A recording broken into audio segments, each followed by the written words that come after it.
a bunch of people here. All right, recording should be going. So I believe we left off with a fairly gruesome beat as we dealt with Tamara for the first time. And we just wrapped up with Tamara's plea. And it's a pretty heartfelt plea, right? On page 15. Right? What does she beg him for? They kill her rather than her son. Right? She basically is just saying, you already captured me here. Can you spare my son? Right?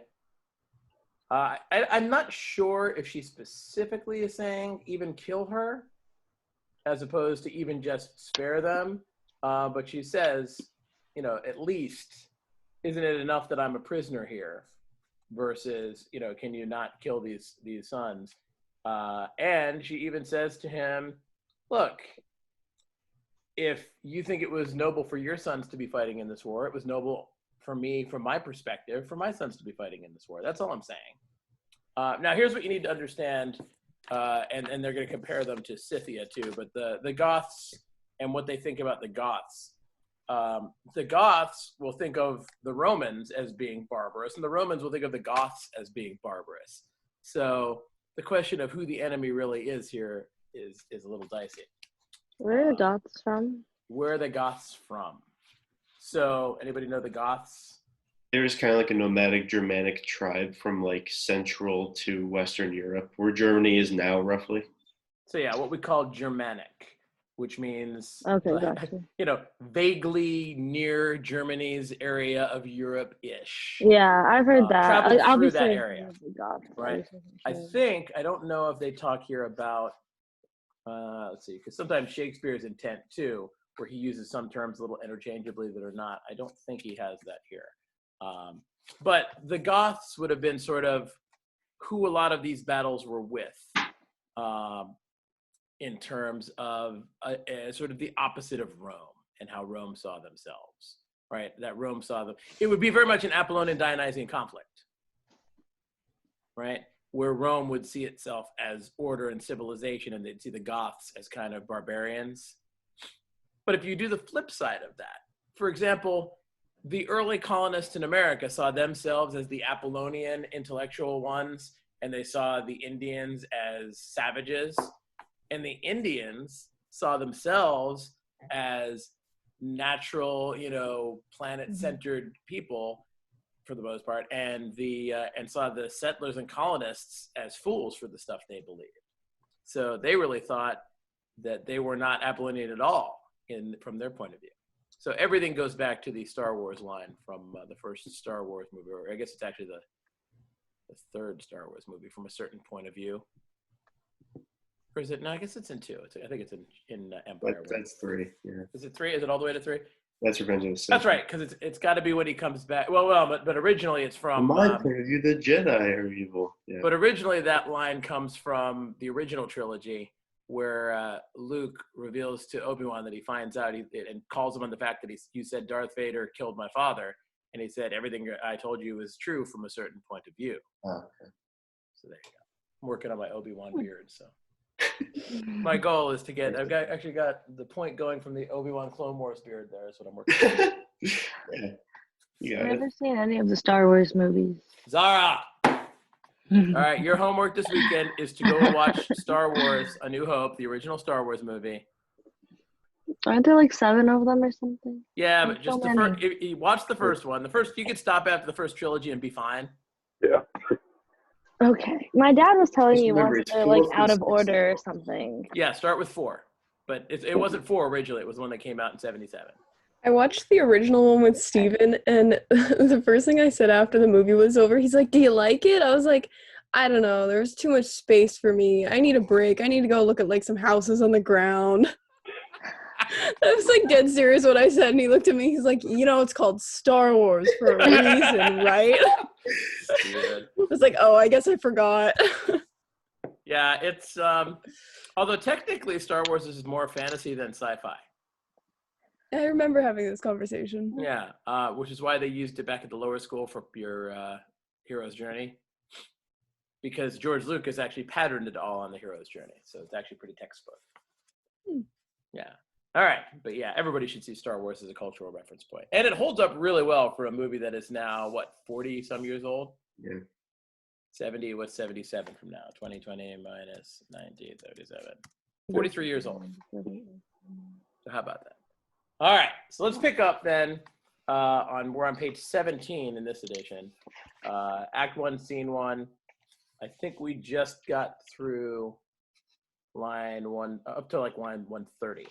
I do want to point out that not only is Titus going to have Tamara's son, Alarbus, we find out his name is, her oldest son, killed, but they're also going to chop his limbs off. So this first death we see is pretty brutal. And while we have seen that Titus has had all these sons sacrificed in war, we haven't seen it happen. So it's interesting that the first death we see is committed by Titus and seems, at least to us, more brutal than deaths in war.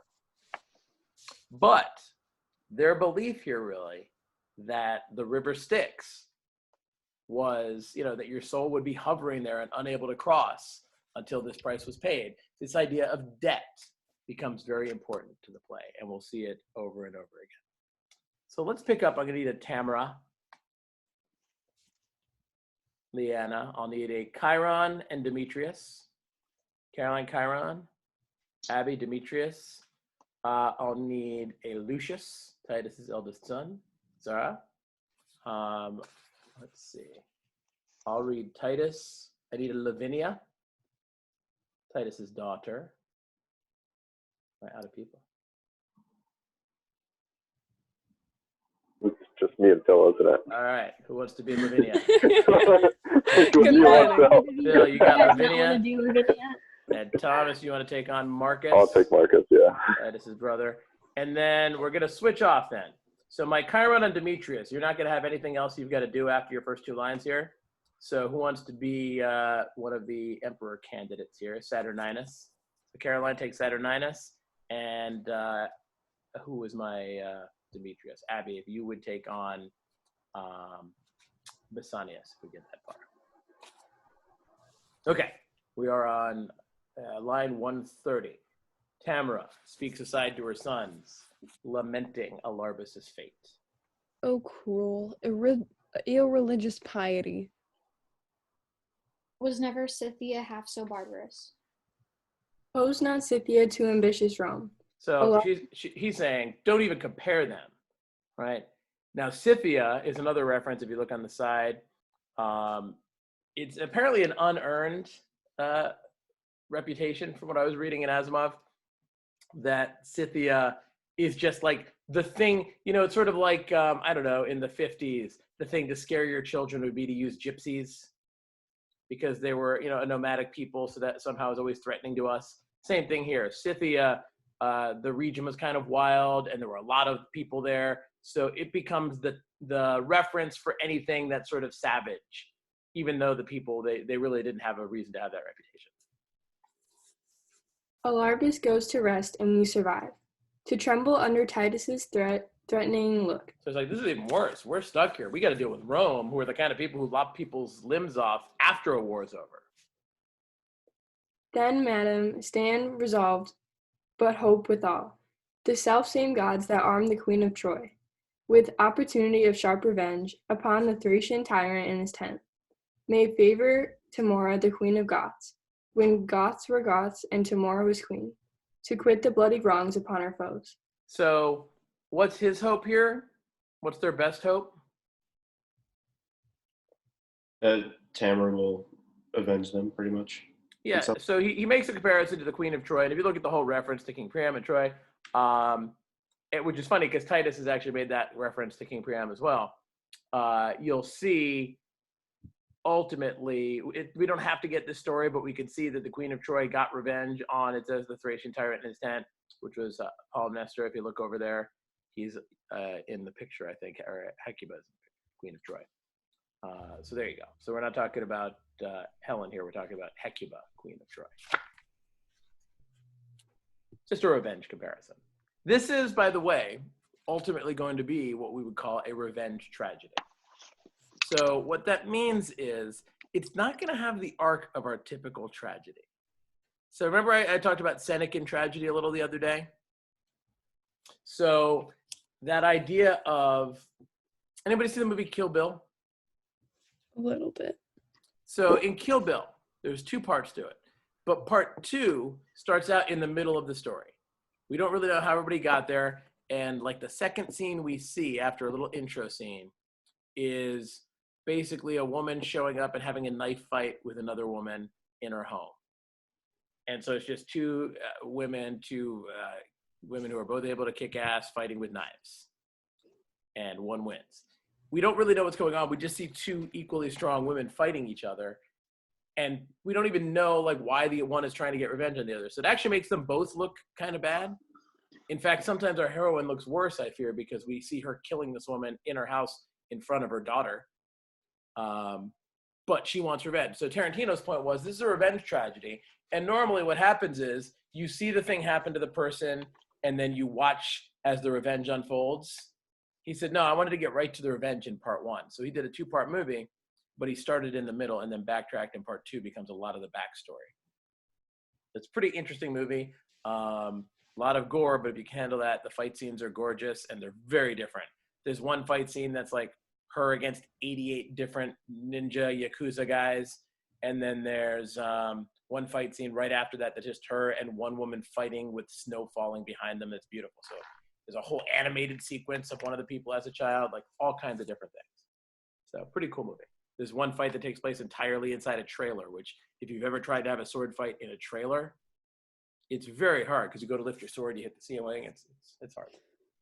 I mean, I've heard. Okay.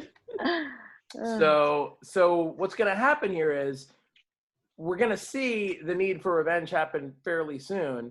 And it's going to be ultimately our hero, our protagonist, who should need the revenge. So we'll have to see at what point do we stay on his side or not. Now, if you believe that revenge was something that gods demanded and you thought it was all right, then you might judge him differently than, say, we might. We might judge the violence more than we might judge the righteousness of revenge as good. You see what I mean? Okay. Lucius. See, Lord and Father, how we have performed our Roman rites. Look at him. He's like the good son. Look, I chopped off Alarbus's limbs like you asked me to. Alarbus's limbs are lopped, and entrails feed the sacrificing fire, whose smoke like incense doth perfume the sky. Remaineth not but to inter our brethren, and with a loud larums, welcome them to Rome. You'll see that phrasing, larums. It's actually alarms. I think one of the reasons they use this way to describe alarms is, no, actually in this case it makes no sense, because sometimes they'll do larums with an apostrophe so that it doesn't take up as many syllables as alarms, maybe. If it or alarms would take up an extra syllable, but larums and alarms are the same. So, more than one word for the same thing. Let it be so. And let Andronicus make this his latest farewell to their souls. Sound trumpets and lay the coffin in the tomb. In peace and honor rest you here, my sons. Rome's readiest champions, repose you here in rest, secure from worldly chances and mishaps. Here lurks no treason, here no envy swells, here no damned drugs. Here are no storms, no noise, but silence and eternal sleep. In peace and honor rest you here, my sons. So a nice little prayer over the death of his sons here. In peace and honor live Lord Titus long, my noble lord and father, live in fame. Lo, at this tomb my tributary tears I render for my brethren's obsequies. Obsequies. Anybody read Huck Finn? Very long time. In Huck Finn, they use the term funeral obsequies, except the king, who's the character who's talking about giving the obsequies, and he's saying that he's pretending to be a preacher, and he's talking about the obsequies that he gives, except he misspeaks the word, and instead of calling them funeral obsequies, he calls them funeral orgies. Oh, no. because he's mixed up the word elegies and obsequies with that, and the other guy corrects him. He's like, I think you mean obsequies. That's unfortunate. Even though he said it like 8 times about how he's going to deliver the funeral orgies. So it's a good Huck Finn joke. So obsequies, what we would call a eulogy or an elegy. Okay. Right, the speech that you do after someone's died. And at thy feet I kneel, with tears of joy shed on this earth for thy return to Rome. O bless me here with thy victorious hand, whose fortunes Rome best citizens applaud. So her prayer, right? So they each offer their prayer for the dead brethren here. Kind Rome, that hast thus lovingly reserved the cordial of mine age to glad mine heart. Lavinia, live, outlive thy father's days, and fame's eternal date for virtue's praise. So the only good thing he's really got in his life out of all of this is that fate has let his daughter live, so he can at least grow old and watch her. Long live Lord Titus, my beloved brother, gracious trumpeter in the eyes of Rome. So Marcus is one of the tribunes. He's a politician. Titus is brother. Thanks, gentle tribune, noble brother Marcus. In case we didn't pick up on that, he makes it clear. And welcome, nephews, from successful wars, you that survive, and you that sleep in fame. Fair lords, your fortunes are alike in all, that in your country's service drew your swords, but safer trumpet is this funeral's pomp, that hath aspired to soul and happiness. And again, we wouldn't know what that means, but if you look over there, he's an Athenian lawgiver, and he's the guy who said, call no man happy until he is dead, which is a pretty pessimistic view of life. Great. And triumphs over case and honors bent. Titus Andronicus, the people of Rome, whose friend in justice hath ever been, send thee by me their tribute and their trust. This palliament of white and spotless hue. So palliament is a robe, garment. Okay. And name thee an election for the empire. With these our late deceased emperor's sons. So that's a pretty good warning to the customer that the tribune's robes, or at least the robes of the candidates, need to be white here, the robes that the tribune brings out. Be candidatus then, and put it on, and help to set a head on headless Rome. A better head or glorious body fits than this that shakes for age and feebleness. What should I, don this robe and trouble you? Be chosen with proclamations today, tomorrow yield up rule, resign my life and set abroad new business for you all? Rome, I have been thy soldier 40 years, and led my country's strength successfully, and buried 21 valiant sons, knighted in the field, slain manfully in arms, in right and service of their noble country. Give me a staff of honor for mine age, but not a scepter to control the world. Upright he held it, lords, that held it last. So that tells you Titus's opinion. If it weren't, enough that he respects the leader of Rome, he might have just respected the law, even if he didn't like the leader. But the fact that he's committed 21 sons to death and 25 to fight. But he doesn't want to be the ruler. He's like, look, the last guy was a just, kind ruler. I'm old. I'm a soldier. Do you really want me giving you laws? He's even busting on them a little bit, right? The senators and the tribune. He's like, do you really want me being the guy giving you all of your laws here? So he does not want the emperor. And Marcus knows Titus is the front runner because the people are gaining a lot of power right now. And they know that if they could choose somebody that's one of them and not a politician, it's going to help their political voice. Titus, thou shalt obtain and ask the emperor.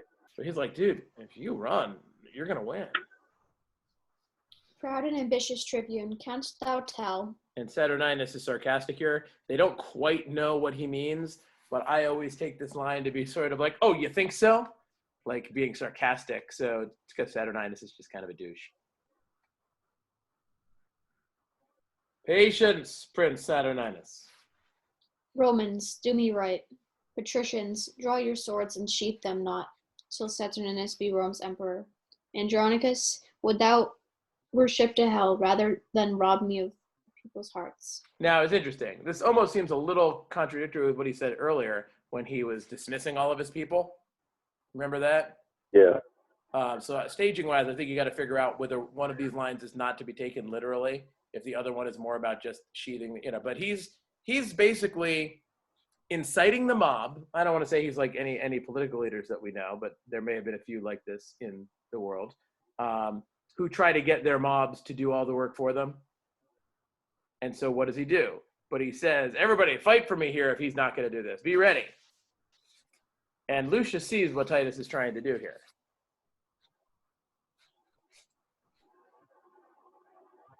Proud Saturnine.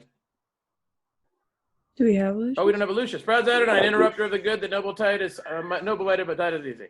So Lucius knows what Titus has in mind, and he's like, dude, you're just causing more trouble for yourself here. Shut up. Take what you're getting. Content thee, prince. I will restore to thee the people's hearts and wean them from themselves. So we're already seeing that Titus is supporting, at least from what Lucius has said, and from what Titus just said, that he's going to support Saturninus. Now, why do you think he's going to support Saturninus when we can already see that he's a dick? Oldest son. Yeah. Titus is like, this is the way it should be. The eldest son should be the one to lead. Bassianus? I'll read. Andronicus, I do not flatter thee, but honor thee, and will do till I die. My faction, if thou strength with thy friends, I will most thankfully be, and thanks to men of noble minds is honorable meed. Meed is reward. So I think his plea is a little different. It's not a threat, but I think he recognizes that Saturninus is a threat. That's that thing about if you add your men to mine, is like, if you do that, I can beat him in a war if we have to here. People of Rome and people's tribunes here, I ask your voices and your suffrages. Will you bestow them friendly on Andronicus? Tribunes, to gratify the good Andronicus and gratulate his safe return to Rome. Gratulate, like congratulate. The people will accept whom he admits. So Titus has basically just asked the tribunes. He's like, you're giving me your candidacy. So it's sort of like politically endorsing somebody if you drop out of the race. So he basically says to the people, to the tribunes, will you let me, I don't want to be leader, so will you accept my vote, whoever I vote for to be your vote? And they say yes. Tribunes, I thank you, and this suit I make, that you create our emperor's eldest son, Lord Saturnine, whose virtues will, I hope, reflect on Rome as Titans raise on earth, and ripen justice in this commonweal. Like commonwealth, we still use that today. Then, if you will elect by my advice, crown him and say, long live our emperor. With voices and applause of every sort, patricians and plebeians, we create Lord Saturnitus, Rome's great empire, and say, Lord live our Emperor Saturnine.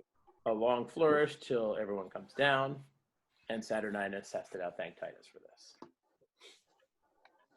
Wait, did they just name him? They just named him, so that's it.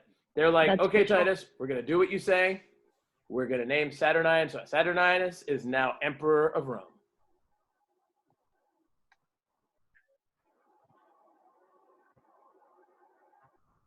Oh, sorry. Titus Andronicus, for thy favors done to us in election this day, I give thee thanks in part of thy deserts, and will with deeds requite thy gentleness. And for an onset, Titus, to advance thy name and honorable family, Lavinia will I make my empress, Rome's royal mistress, mistress of my heart, and in the sacred pantheon, her spouse. Tell me, Andronicus, does this emotion please thee? Okay, so a couple things here. First of all, notice the word deserts again, which we stumbled over last week. So notice, again, this idea of being deserving, of paying something back, of debt. Desert, I think, would fit into debt. Do you follow me? So the idea of debts, again, that have to be paid. Now, paying debts can be a good or a bad thing. Paying a debt can mean rewarding you for the good that you've given me, but paying a debt can also mean getting you back for what you've done to me. So it's a double-edged sword in that sense. But, and it might be right now, because what does Saturninus, what's his first act as emperor?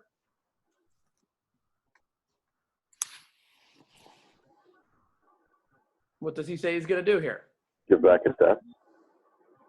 What's that? Sorry. Now, what's the first thing he said he's going to do here? That theoretically is actually thanking Titus. He's gonna make Lavinia the empress. He says, "Oh, and I'm going to pick your daughter, Lavinia, as my empress," which might seem like a nice reward to Titus to make his daughter the empress. Is that the reason, though? What else do we know about Lavinia? We've heard about her before. Her brother. That's who her brother wants, or his brother wants. So Lavinia is already betrothed to Bassianus. So he basically has chosen his brother's fiance as his wife now. And he's put Titus in a bind because Titus has just backed him as emperor. And now what's Titus going to say? Oh, I don't think that's a good idea. No. Then he looks foolish. So he's really put Titus in a vice here. And Titus, or maybe Titus goes, yeah, the emperor gets to choose who he wants. It doth, my worthy lord. And in this match, I hold me highly honored of your grace. And here in sight of Rome to Saturnine, king and commander of our commonweal, the wide world's emperor, do I consecrate my sword, my chariot, and my prisoners. Presents well worthy Rome's imperious lord. Receive them then, the tribute that I owe, mine honors ensigns humbled at thy feet.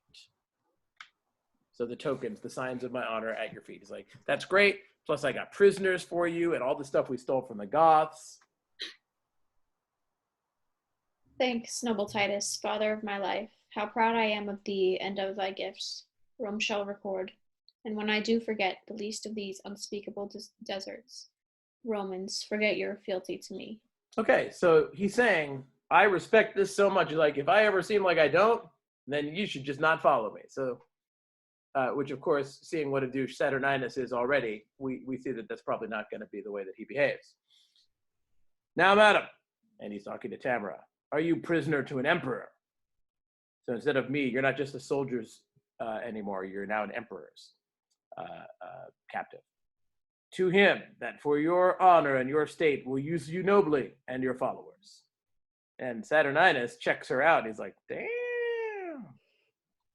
A goodly lady, trust me, of the hue that I would choose, were I to choose anew. So Clear up. He's instantly attracted to her. It's like, dang, she's fine. I thought he was already wanting Titus's other daughter. He was. He's already right now engaged to Lavinia. And then he sees Tamara when Titus brings her forward. And he's like, ooh, I want that. Who's Tamara again? She's queen of the Goths. Oh, God. She's the one She's like prisoner. right? She's the one whose That's son a just got predicament. killed. Correct. Mm. But remember, he didn't pick Lavinia because he's attracted to her or he's into her. He picked Lavinia because he's a petty child and he wants to steal his brother's girlfriend. Yeah. Right? Okay. And now he's going to comment about Lavinia or Tamara to herself. Clear up, fair queen, that cloudy countenance. Though chance of war hath wrought this change of cheer, thou comest not to be made scorn in Rome. Princely shall be thy usage in every way. Rest on my word, and let not this discontent daunt all of your hopes. So this is a pretty judicious speech to be saying to the queen of the army you just defeated, by the way. Madam, he comforts you, can make you greater than the queen of the Goths. So when he says he comforts you, he's talking in the third person. In other words, he that comforts you, meaning himself as the emperor. Lavinia, you are not displeased with this? So he does a perfunctory check-in with his betrothed now. He's like, oh, I hope you don't mind that I'm talking to this, woman and promising her that I'm going to do good things for her. Not I, my lord, sith true nobility warrants these words in princely courtesy. So she says the right thing in response. So everybody really is focused on saying the right thing right now. Thanks, sweet Lavinia. Romans, let us go. Ransomless here, we set our prisoners free. Perform our honors, lords, with trumpet and drum. So Saturninus has just freed Tamara and her sons that Titus just brought back as captives, which, I don't want to talk about the book of leadership and what you should do, but letting the people that were in charge of the army that you just defeated moments before is probably not the best idea when you now have them roaming around your capital. Just gonna say it. So And you just kind of killed their son. yeah, if you ever defeat a country in war and kill the oldest prince, I'm gonna recommend that you don't free the captives immediately, and then invite them into your state. Just saying. I'm sure that's probably somewhere in Machiavelli. Okay. But as everybody leaves, so the emperor goes, everybody starts to head out, but Bassianus comes back in, and he's not having it. Lord Titus, by your leave, this maid is mine. How, sir, are you in earnest then, my lord? I, noble Titus, and resolve withal to do myself this reason and this right. We don't have a Marcus. Yeah, we have Marcus, right? Yeah, we have Marcus. Oh yeah, my bad. Suum quique is our Roman justice. This prince in justice seeketh but his own. So Marcus, who probably knows the law better than any of them as a tribune, actually says that according to Roman law, right, to each his own is the Roman law, he says. So he's like, she was already promised to him. He says that Bassianus has a legal claim here, even over the emperor. Lucius agrees. Let's see, I'm going to need...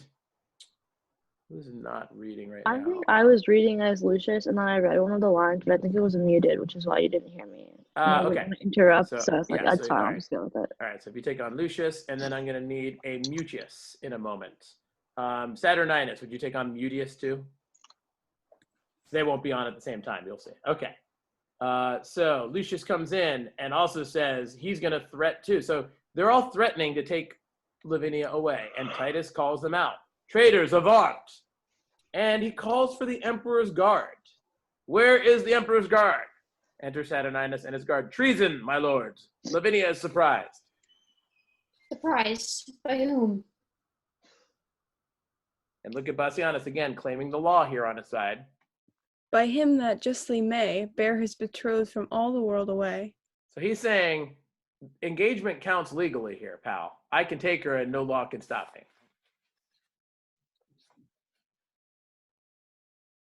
Brothers, help to convey her hence away, and with my sword I'll keep this door safe. Follow, my lord, and I'll soon bring her back. So Titus is going to go get her. My lord, you pass not here. What, villain boy? Bars me my way in Rome. He stabs Mutius. Help, Lucius, help. Mutius dies. My lord, you are unjust, and more than so. In wrongful quarrel you have slain your son. Nor thou nor he are any son of mine.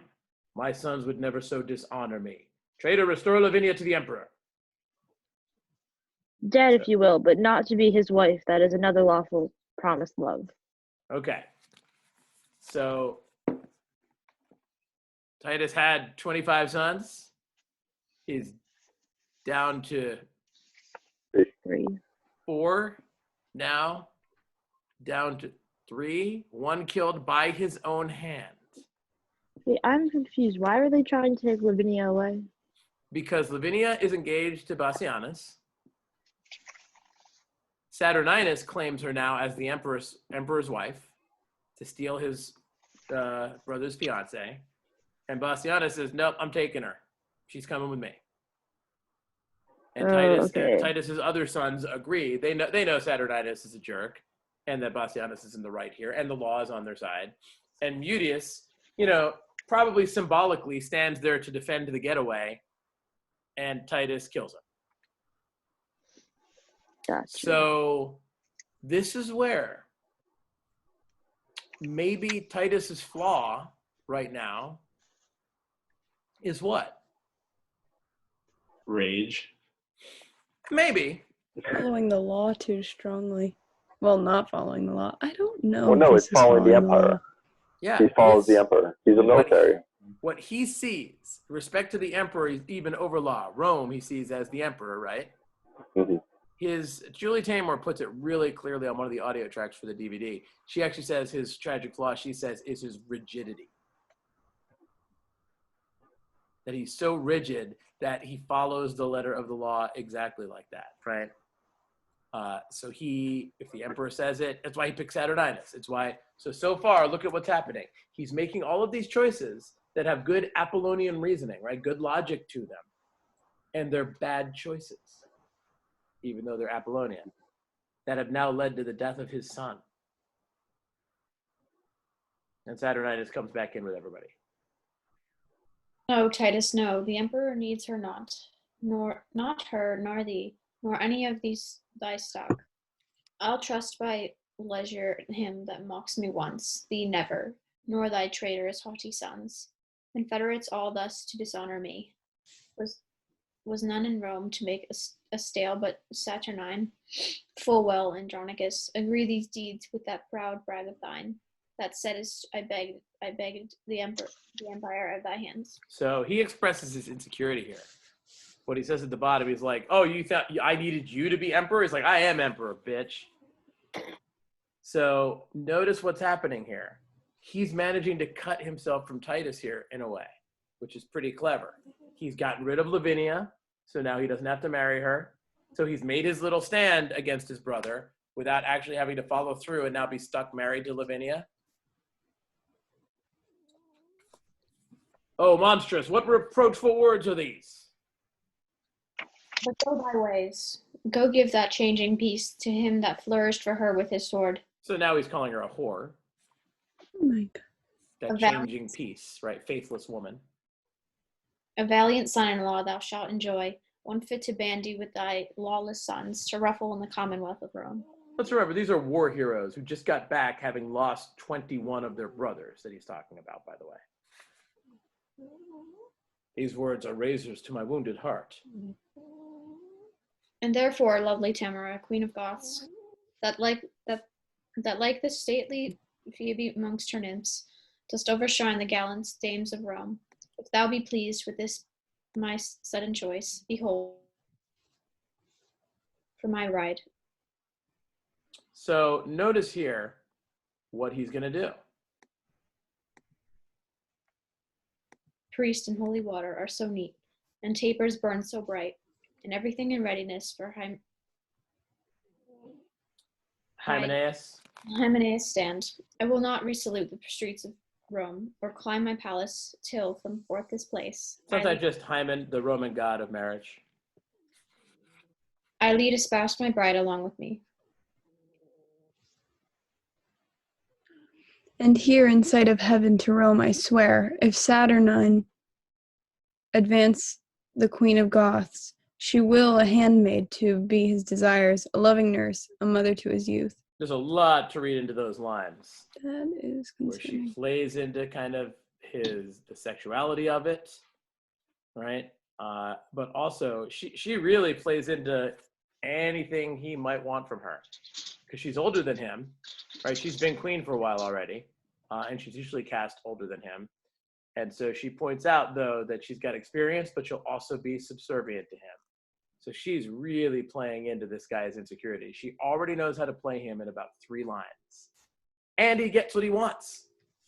Now he gets to pick the bride that he wants.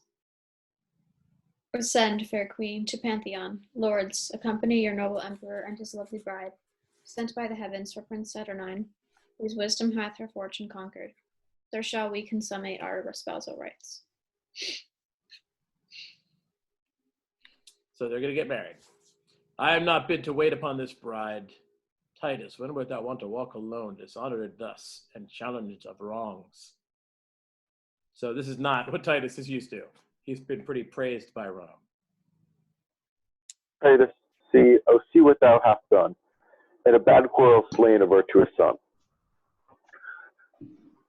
No, foolish tribune, no. No son of mine, nor thou, nor these confederates in the deed that hath dishonored all our family. Unworthy brother and unworthy sons. But let us give him a burial as becomes. Give Mutius burial with our brethren. So now they're like, all right, if you're not going to see reason, at least let us bury him in the family tomb.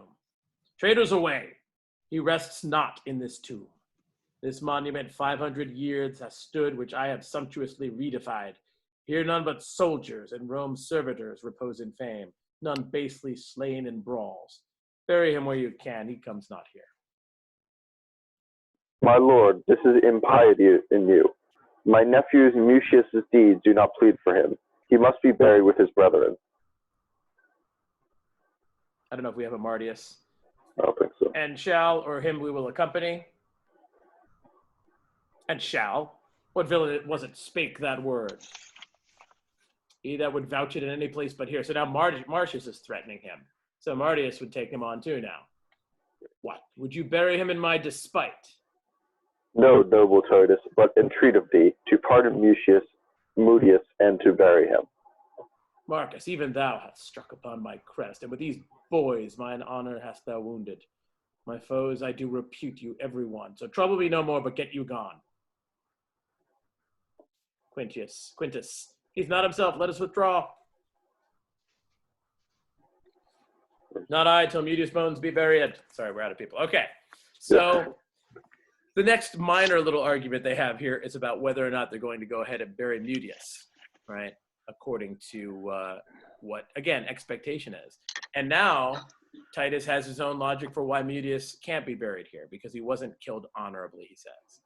And so we'll see how that changes in a moment as we resolve Act 1. But in the meantime, you're working on your essays. I did, at the beginning of class, a couple people were here, I did push the due date to Monday, because otherwise you wouldn't have Friday to work on them at all, because Friday was the due date. But we have our tech-free asynchronous Friday now. So I figured this way you could take, so if you're worried and you don't want to spend the weekend working on it, finish it up by Thursday night. Otherwise, you got till Monday to get it in. But we'll keep reading Titus in class during the week. All right, everybody good? Yep. All right, rock on. See Good ya. day. Yeah.